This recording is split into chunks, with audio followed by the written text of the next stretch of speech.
구하라 그리하면 너희에게 주실 것이요 찾으라 그리하면 찾아낼 것이요 문을 두드리라 그리하면 너희에게 열릴 것이니 구하는 이마다 받을 것이요 찾는 이는 찾아낼 것이요 두드리는 이에게는 열릴 것이니라.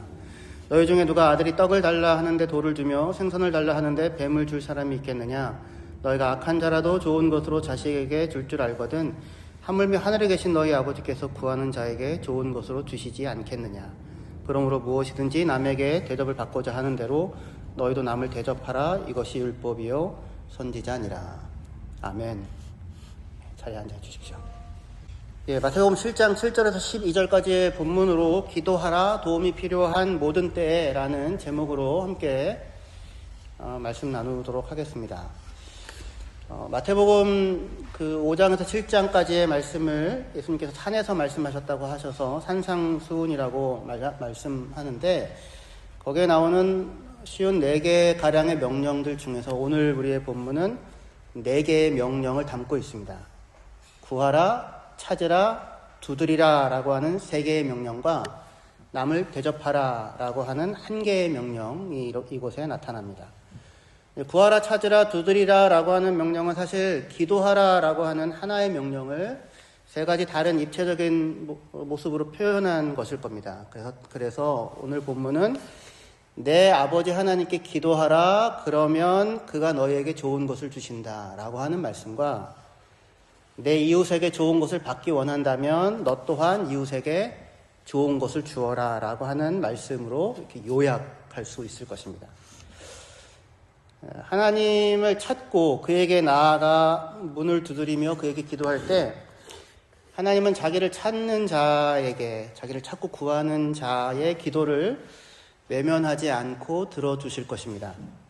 그리고 근데 본문은 이 사실을 여러 차례 강조해요. 예수님께서 기도하라라고 하는 한마디 말씀 결국은 그거거든요. 근데 기도하라라고 하는 말 한마디로 우리가 기도를 안 하실 것을 아셔서 그런지 구하라, 찾으라, 두드리라 3번이나 다른 표현으로 강조하시고 또 여러 차례 기도할 것을 말씀을 하시게 됩니다. 먼저 예수님은 구하라, 찾으라, 두드리라라는 명령에 대하여 각각 3가지의 명령에 대하여 3가지의 응답을 약속하십니다. 7장 7절 보십시다.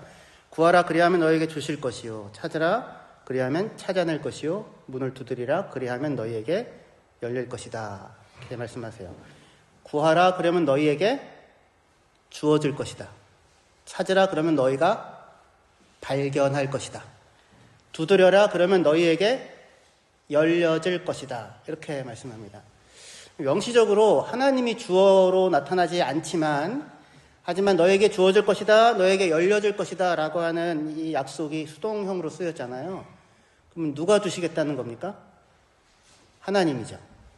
하나님이 주실 것이고 하나님이 열어주실 것이다 라는 그런 의미를 포함하고 있습니다.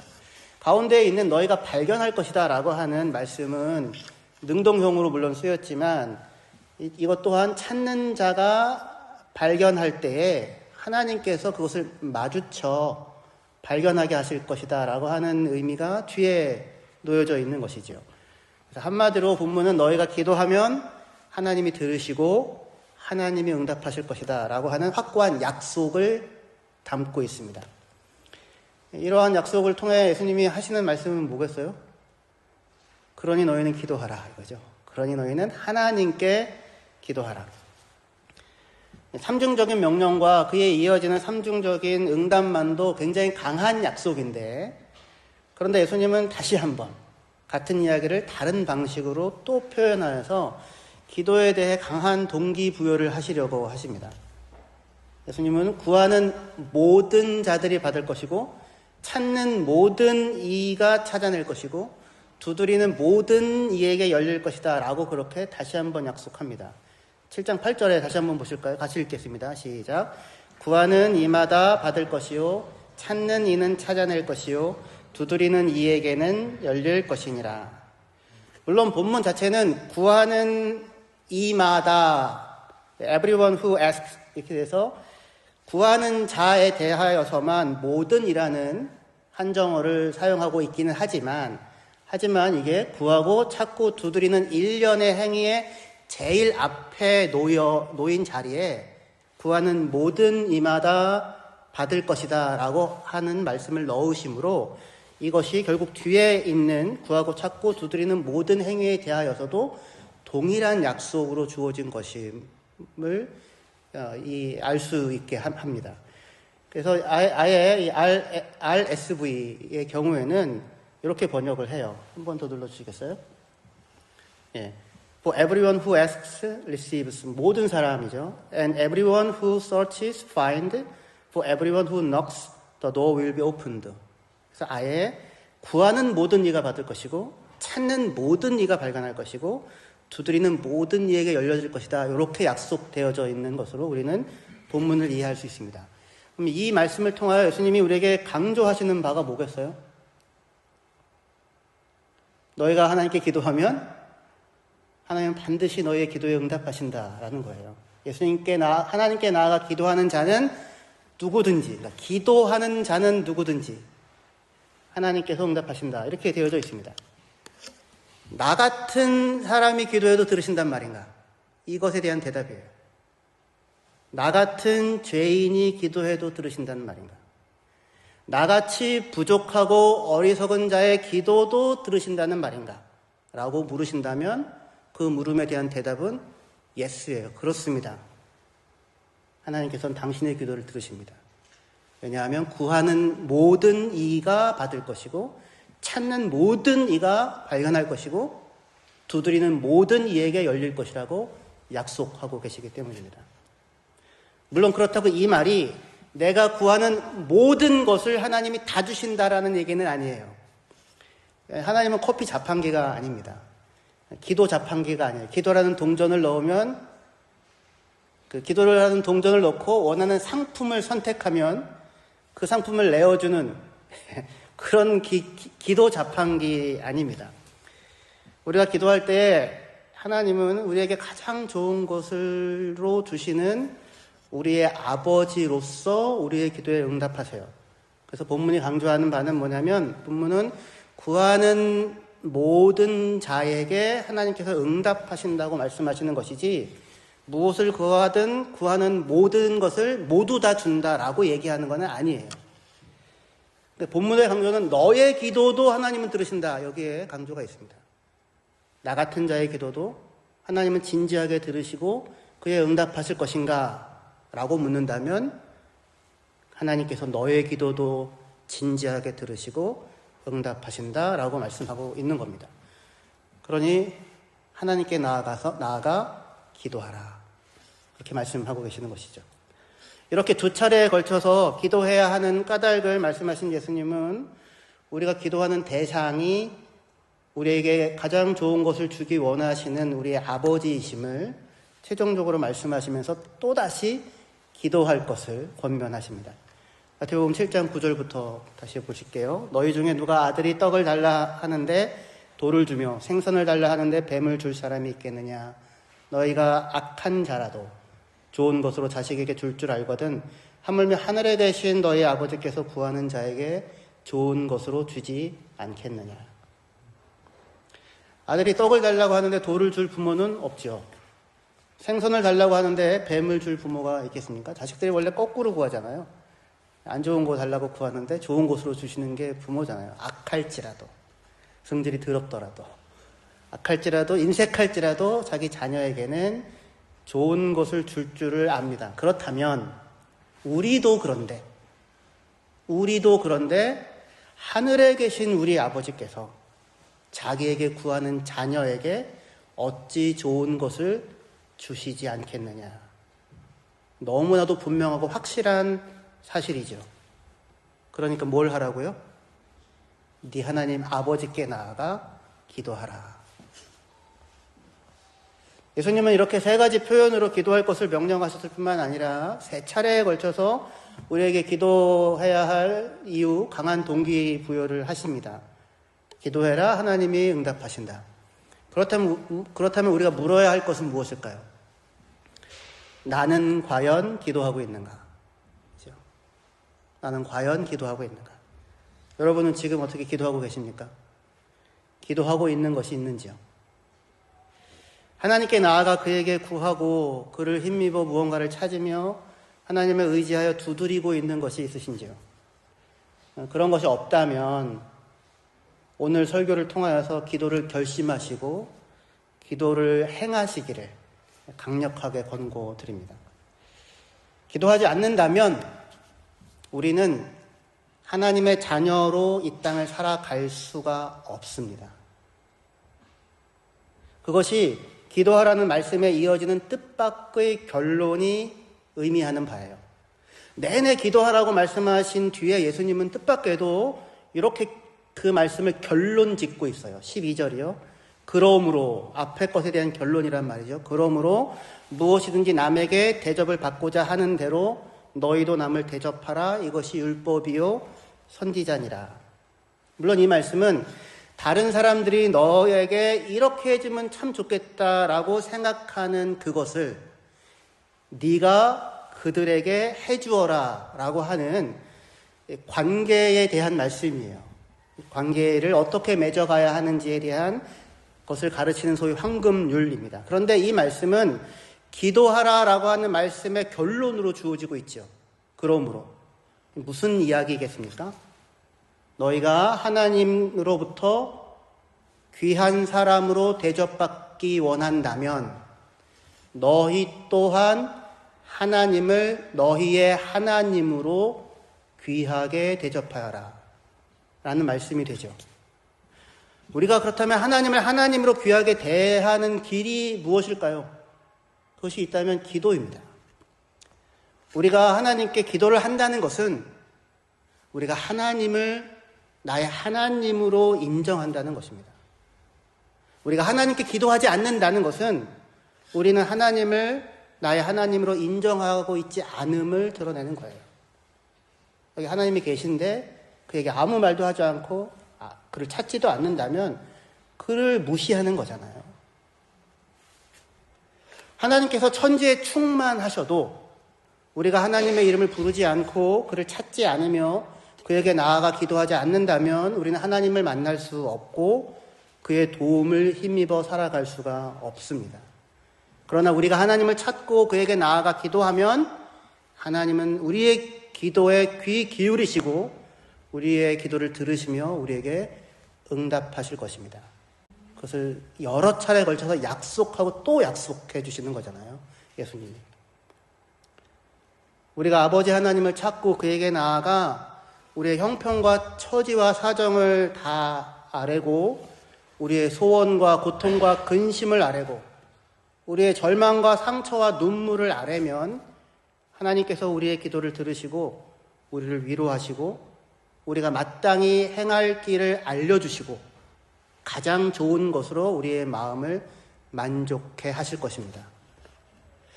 저는 삶에서 마주치는 모든 위기의 순간에 내가 하나님께 기도할 수 있다는 게 얼마나 감사한지 모르겠어요. 어디 위기의 순간 뿐이겠습니까? 마음이 요동치고 갈피를 잡을 수 없을 때 그 생각하기도 힘든 어떤 상황에 있을 때 유튜브로 마음을 돌리시잖아요. 넷플릭스를 켜거나 생각하지 않고 싶어서 아니면 먹는 것으로 스트레스를 해소할 수도 있겠죠. 근데 그게 아니라 그렇게 하는 게 아니라 하나님 아버지께 나아가 그에게 기도할 수 있다고 하는 것, 그것이 얼마나 감사한 일입니까?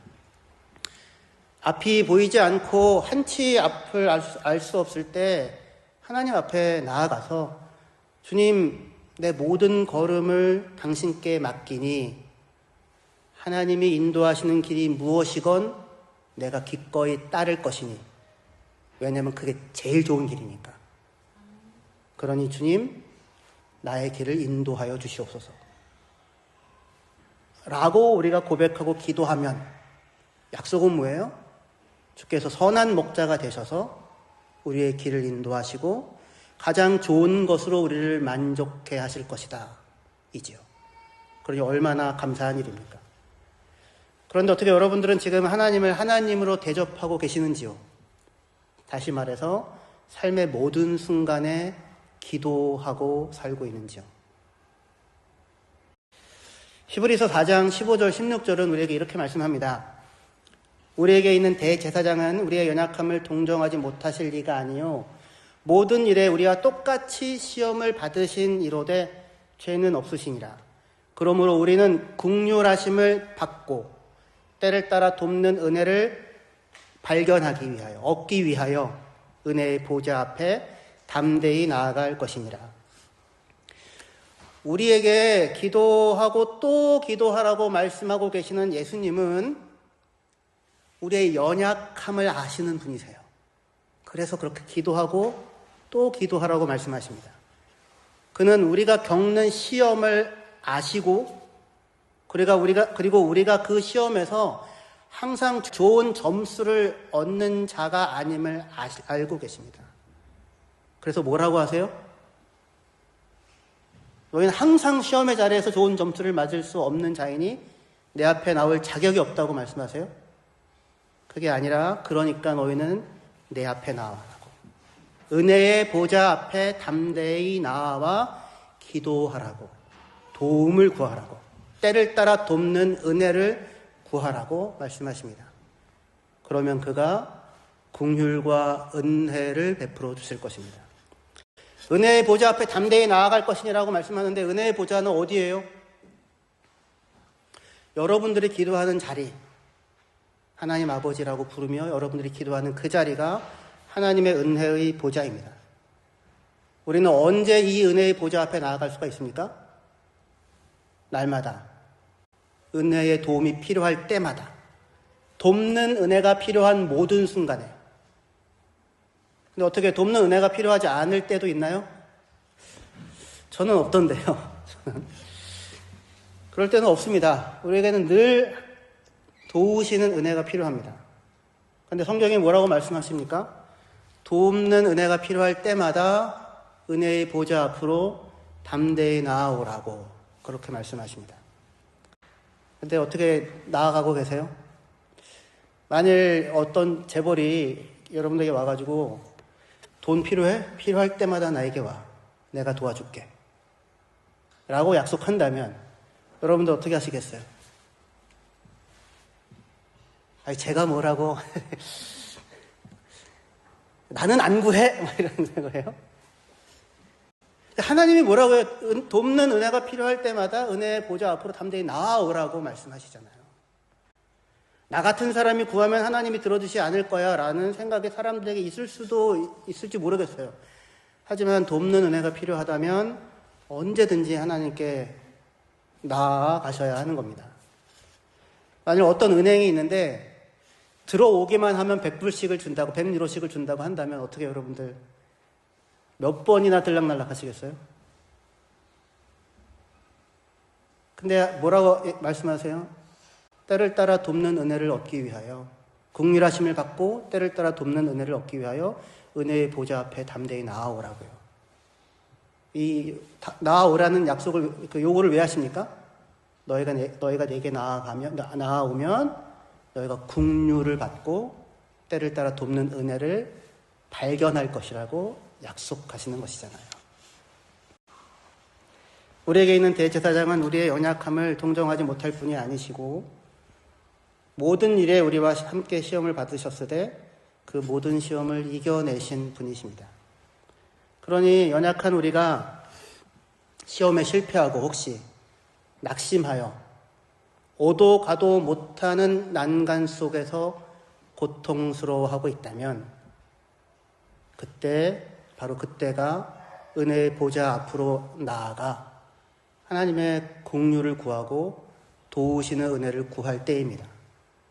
그러면 하나님께서 가장 적절한 때에 가장 적절한 방식으로 우리를 도와주실 것입니다. 혹시 히브리서 이 4장 16절 말씀과 우리의 본문인 마태복음 7장 8절이 서로 정확하게 겹쳐지고 있다는 사실을 알아차리셨나요? 여기 다음 번 보세요. 마태복음 7장 8절에 구하는 이마다 받을 것이요 찾는 이는 찾아낼 것이라고 하죠. 우리가 긍휼하심을 받고 때를 따라 돕는 은혜를 얻기 위하여 Everyone who asks receives, the one who seeks find예요. 구하는 모든 자가 받을 것이고 찾는 모든 자가 발견하게 될 것이라고 약속하시죠. 그런데 히브리서는 뭐라고 말씀하십니까? 우리가 긍휼하심을 받고 하나님의 돕는 은혜를 발견할 것이라고 약속하십니다. 똑같은 말씀을 얘기하시는 거예요. 하나님께 나아가 그의 긍휼을 구하면 그가 우리를 긍휼히 여기실 것입니다. 그의 도움이 절실히 필요할 때 하나님 앞에 나아가 기도하면 우리는 도우시는 주의 은혜를 발견하게 될 것입니다. 그러니 어떻게 하라? 기도하라고요.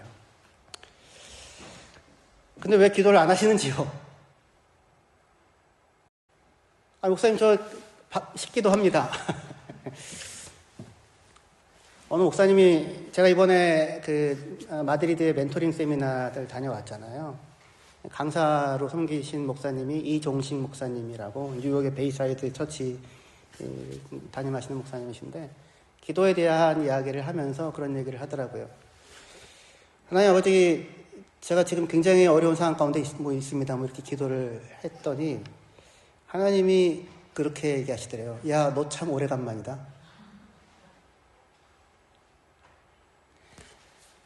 우리가 기도를 해요.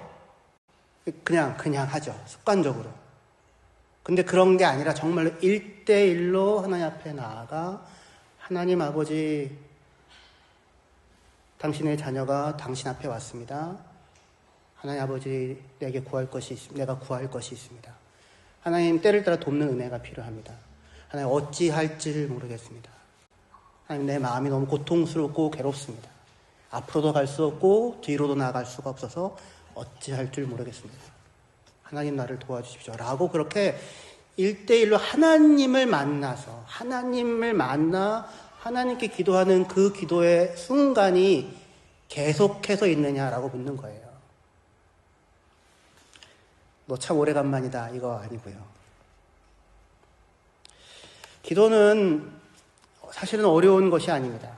하나님 아버지께 나아가 여러분의 모든 사정을 다 말씀하시면 되는 거예요. 여러분의 소망과 여러분의 바람을 말하고 여러분의 두려움과 여러분의 염려를 말하십시오. 여러분에게 필요한 모든 것들을 다 구하고 힘과 지혜를, 은혜와 긍휼을 구하십시오. 하나님, 내가 잘못한 일이 있으면 그것이 무엇인지 나로 하여금 알게, 깨닫게 해주십시오라고 기도하시고 그것으로 인하여 혹시 내가 겪어야 할 어려움과 부끄러움이 있다면 그 또한 다 겪어낼 수 있게 해달라고 기도하십시오.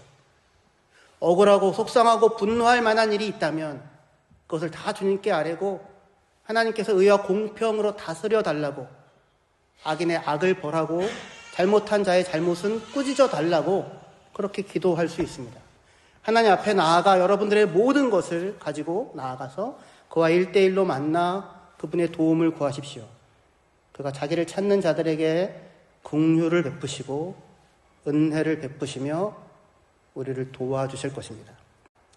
사실 돌아보면 하나님은 제가 지나치듯 했던 기도조차도 잊지 않으시고 그것을 허락해 주시는 분이심을 문득문득 확인하면서 놀라게 됩니다. 그러니 나아가 기도하십시오. 아까도 얘기했지만 어느 재벌이 돈이 필요하면 언제든지 나아라고 말했을 때 여러분들 어떻게 찾아가실 거 아니에요. 그죠? 여러 차례 가실 거잖아요. 그러면 도움이 필요하거든 언제든지 나오라고 말씀해 주시는 하나님께 나아가십시오. 저희는 저는 2012년에 처음으로 차가 생겼어요. 제가 독일에 2005년도에 왔거든요. 그러니까 지금까지 21년이 지났습니다. 근데 2005년에 왔는데 2012년에 처음으로 차가 생겼어요. 저희 지금 민하가 그때 한 3살 반 정도 됐을 때거든요. 근데 민하가 차를 위해서 한 1년 반 정도를 기도를 했습니다. 왜 그러냐면 민하가 아빠 다른 집은 다 차가 있는데 왜 우리 집은 차가 없어? 제가 근데 그때 이제 사역을 시작한 지 그렇게 오래되지 않았을 몇 년 정도 됐을 때거든요. 아빠 다른 집은 다 차가 있는데 왜 우리 집은 차가 없어? 민하가 3살 반 때 물었던 물음이었습니다. 그래서 아빠가 뭐라고 대답했을까요? 민하의 아빠는 돈이 없어. 그게 아니고 민하의 아빠가 지금은 당장에는 차를 살 수 있는 형편은 아니야. 그리고 지금 아빠는 지금 운전면허에 문제가 생겨가지고 독일 면허로 바로 바꾸기 어려운 상황 가운데 있기도 해. 근데 미나야, 기도할 수 있어. 하나님은 얼마든지 우리에게 차를 주실 수도 있고 또 면허의 문제도 해결해 주실 수 있는 분이야. 아빠는 못하지만 하나님은 하실 수 있는 분이야. 제가 이렇게 말을 해줬어요. 그랬더니 민하가 그때부터 거의 매일같이 유치원에 가는 길마다 기도를 하는 거예요. 손을 잡고 한 10분 정도 가면 유치원이거든요. 하나님 아버지, 우리에게도 차를 주세요. 그리고 면허도 해결해 주세요. 예수님의 이름으로 기도합니다. 그렇게 1년 반 정도 거의 매일같이 미나가 기도를 하였거든요. 근데 2012년 초에 제가 그동안은 학생 비자로 있었었는데 생각지도 않게 제 비자가 노동 비자로 바뀌게 됐어요. 어쨌든 그 과정은 나중에 또 기회가 되면 말씀드릴게요. 그렇게 노동 비자로 바뀌면서 그동안 교회에서 받는 사례 체계가 달라지게 됐어요. 그래서 그간 교회에서 3년 6개월 정도 적립했던, 매달 100유로씩 적립했던 연금 통장을 유지하지 않아도 되게 돼서 그것을 깨게 됐어요. 그리고는 그걸 제가 받게 됐습니다. 그리고 3,600유로짜리 중고차를 구입하게 됐어요. 그리고 그 한 달 전에 제 면허 문제도 해결됐어요. 그리하여 저희는 차가 생겼어요. 하나님이 우리에게 차를 주셨고, 그리고 하나님은 민하의 기도에 그렇게 응답하셨어요. 사실은 이런 일들은 셀 수 없이 많아요. 역시 민하인데요. 민하가 한 2살 정도 됐을 때, 저는 그때 교회에서 당시에 700유로, 한 달에 700유로의 사례를 받고 있었습니다. 집세 400유로를 내고 11조와 헌금 100유로를 내고 나면 200유로가 남게 되죠. 그걸로 전기세, 통신비, 의료보험을 다 내고 나면 60유로가 정도가 있었어요. 그걸로 이제 한 달을 사는 겁니다. 그때는 2009년 4월 12일 부활절이었어요. 그때 저한테는 20유로가 남아있는 돈의 전부였었습니다. 저희 집에는. 그래서 20유로가 남는데 앞으로 3주 정도를 더 살아야 했어요. 5유로로 한 주 살기 이런 거 하고 있었거든요. 5유로로 한 주 살기. 그러니까 부활절에 헌금을 5유로를 하고 나면 어떻게든 남은 시간을 5유로 하면 살 수 있는 거예요. 하지만 당시에 저희는 그래도 절기 때의 헌금은 20유로씩을 하자라고 정해놓고 있었기 때문에 고민이 됐습니다. 5유로 하고 5유로로 한 주 살기를 할 것인가? 아니면 20유로를 다 하고 손가락을 빨고 있을 것인가? 근데 부활절이잖아요. 부활절이었기 때문에 죽은 예수도 살리시는 하나님이 우리 또한 살게 하실 것을 믿습니다. 라고 하는 기도를 담아서 20유로를 헌금했어요. 그리고 나서 예배를 마치고 집으로 돌아왔습니다. 그런데 그때 제가 알바를 하겠다고 지원 의사를 밝혔었던 킬에서 가장 큰 식당에서 전화가 왔어요. 너 혹시 와서 오늘 일할래? 일할게. 가서 설거지를 했고 50유로를 벌었어요. 50유로를 벌어오면서 집에 전화를 했어요. 미나야, 뭐 먹고 싶은 거 있어? 아빠가 다 사줄게. 아빠 바나나. 아빠 바나나. 제일 큰 바나나 한 송이를 사들고 갔습니다. 제가 자전거를 타고 왔다 갔다 했었거든요. 자전거를 타고 일하러 가면서 자전거를 타고 50유로를 받아서 돌아오면서 마음의 찬송이 절로 나왔어요.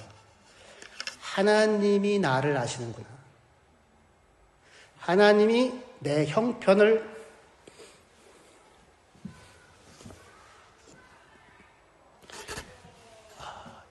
한참 지난 일인데 지금도 생각하면 울컥하는데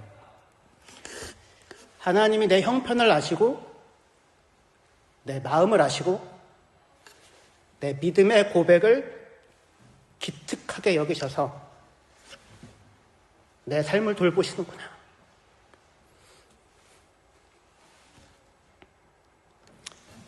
그 사실로 인하여서 터져 나오는 마음의 깊은 찬송이었어요. 내가 하나님을 하나님으로 대접하니까 하나님이 나를 그의 귀한 자녀로 대접하시더라고요. 기도하는 자녀에게 좋은 것을 주시는 분이심을 알게 해 주시는 것입니다. 그러므로 긍휼하심을 받고 때를 따라 돕는 은혜가 필요하시다면 언제든지 은혜의 보좌 앞에 담대히 나아가십시오.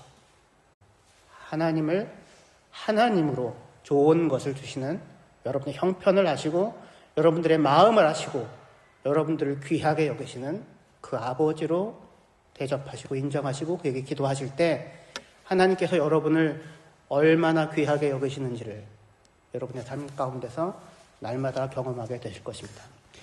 기도하시겠습니다.